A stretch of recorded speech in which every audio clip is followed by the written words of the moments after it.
Red pill guys drive me crazy with this hypergamy conversation. What does hypergamy matter if all you're offering men is a big giant hemorrhoid? Some of them are beautiful hemorrhoids. Some of them are well-accomplished hemorrhoids. Some of them are very successful hemorrhoids. But they're still hemorrhoids at the end of the day. And do you want them in your ass? Do you want to experience that? Hemorrhoids or high cortisol level. That means low testosterone. Imagine that. The majority of these women that you guys talk about is hypergamous, or you see a bunch of red pill guys sitting around talking to a bunch of whores, or a bunch of insufferable women, or on these panels talking back and forth to these modern women. I mean, look at brother Kevin Samuels. He talked to these women before he's in the grave. What exactly are you offering men? See, the problem is that we've spent so many years talking about what women want, how to be better for women, how to be boss up for these women, do this, do that, men be better, this, and this. Has anybody ever thought about what the hell are you asking for? What today's modern women, a woman who's raised to be selfish, self-centered, focus on yourself, not all women, the 5%, 10% of women, I'm not talking about you. I'm talking about majority. The majority of them, and I love them. Love the ladies. Don't think I have any animosity or dislike for them. I just know how to manage them and I understand their nature. The majority of them are insufferable. Hard, left-leaning, left-wing, ball-busting feminists. Salute to my real conservative women, not the covert feminists and whatever that hide, and or women that are looking for sponsorship. You know, they're born-again Christians that have, you know, or that are going through the whole phase reset. I'm not talking about you frauds or some of these old broads who've mismanaged their youth and finally they're out here grifting in men's spaces, or they're doing some kind of weird crap to try and sneak their way back into the relationship looking for some comfort. I'm not talking, now I'm not talking about those people, I'm talking about the real conservative women. But in general, when I see some of them talk, I just see big giant hemorrhoids. I don't have hemorrhoids. I don't want hemorrhoids. And men don't want hemorrhoids. I don't care if they make 100,000, 150,000. They go to school, get all their basket weaving degrees. You know what I mean? I have college degrees. No, man, I don't care. What can you offer men in terms of peace, living a good life, happiness? Can you add to the happiness of women? I don't understand. This is why I talk about global travel so much in this channel. Pre-owned box is about the only power they have. To give it to you or to take it away from you. That's it. But if you know the billions of people on this planet Earth, it's a big world, gentlemen. It's a big world. Get on the flight. Like if I go somewhere, even like say Southeast Asia or whatever else, if I say something to women about men in the West living in sexless marriages, it's like an alien conversation. It's an alien conversation. They don't understand the concept of it. This is like, it's like a from some strange parallel dimension. That scarcity mindset only exists in your world because you're trapped in this bubble with these liberal, government-empowered, ball-busting feminists and these women that think that their degrees and their accomplishment. That's why when you see them come in my chat, look at me. I make $100,000 a year. I'm retired and I don't need no man. Good.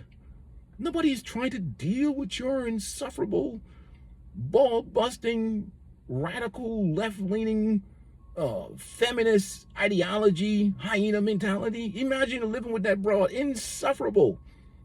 I mean, you talking about living a life where your balls is being, like she's dropping her elbow in that balls every damn day. Listening to her.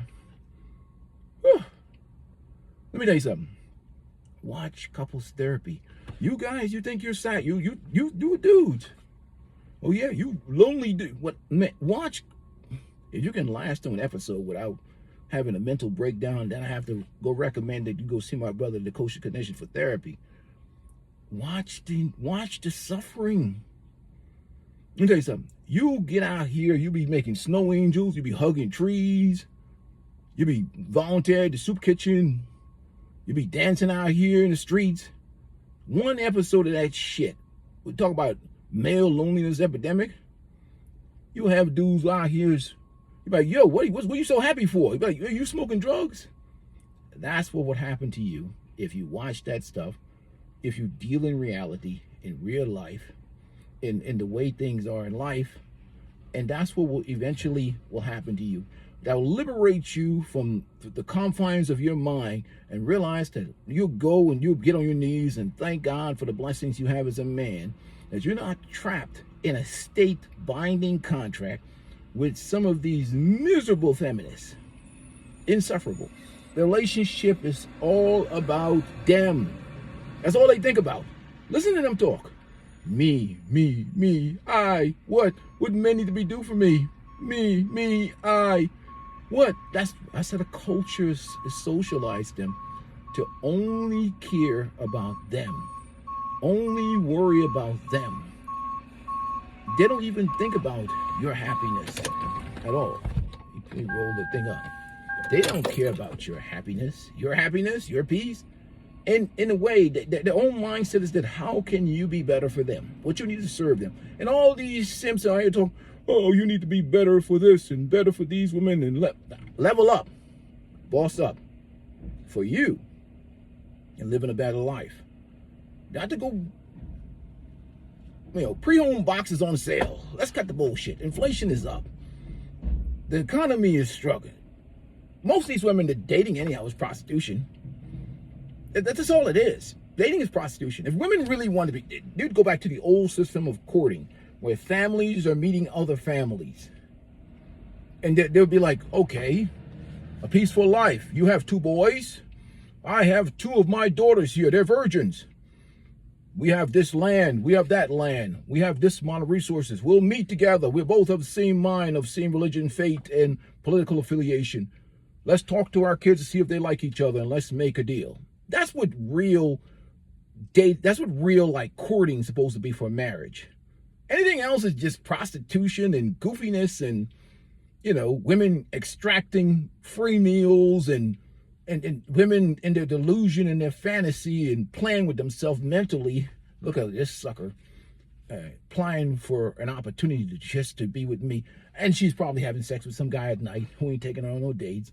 And she's probably got a whole bunch of guys that have vigorously and viciously pounded her out over the years. They have not paid the price of marriage. So what are you getting?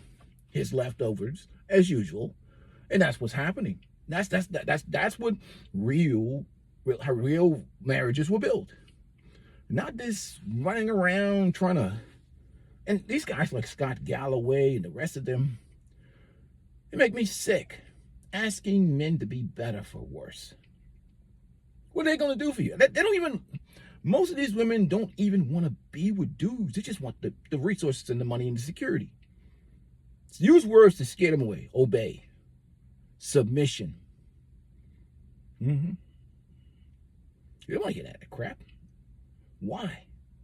Because they want to be under your wallet. They want to have the fantasy, the dream, the marriage, the relationship, the honor, the respect that comes with having that ring. Look, I got a husband, I got a man. And the ones that say they don't, is because nobody will ever put up with any of their insufferable attitude, miserable boss girl mentality.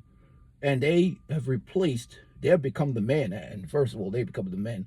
And they think that their job, their career, and their income, as they cope and deal with the reality that no man that they would want with any healthy self-esteem is going to put up with that stank, disrespectful attitude and mindset mentality. But especially the ones that have mismanaged their youth. They're just looking for a sucker. And that's just the way it is. But for men to really get back into relationships, the deals have got to be better. The laws have got to be changed. Because right now, the deals out here is terrible for the most part. Unless you're traveling all over the place globally and whatever else, then the deals get better. The opportunity to get better. But here in Western culture, relationships is all about women and what they can extract from men and how men can make women's lives better. Good luck selling that deal. And if you guys want to sign up for some hemorrhoids, knock yourself out. There are no solutions. There are only trade-offs. Pick and choose, but at least a peaceful life told you the truth. Told you the truth. Some married guy looking at your ass thinking to himself, man, if I can go back in the hands of time, but this state has got my balls locked. And if I can't get out of this without paying her a substantial amount of money. So anyhow, peace and blessings to you guys. I'm out.